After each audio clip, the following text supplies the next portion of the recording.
Menarik adalah cara tulisannya itu. Menghina dengan kata-kata blow on, menyindir dengan nada merendahkan, lalu ditutup dengan kalimat Tuhan tidak tidur.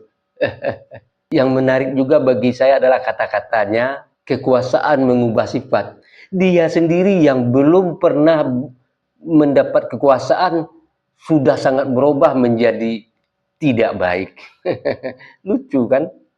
Bagaimana kalau dia berkuasa, orang seperti ini?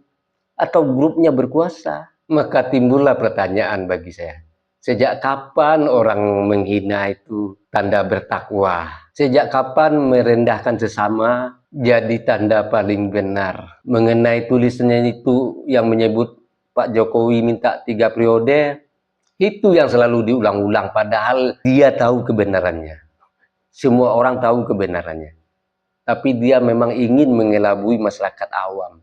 Dosa, itu nggak akan ditakutin sama dia, walaupun dia embel berpeci. Saya lihat di media sosialnya itu juga santri. Terus tentang mengotak-atik Mahkamah Konstitusi melalui iparnya Pak Jokowi katanya. Dan semua orang yang mengerti paham bahwa itu bukan fakta hukum.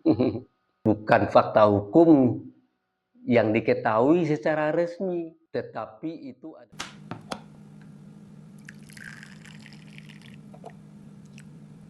Sahabat ngopi dulu.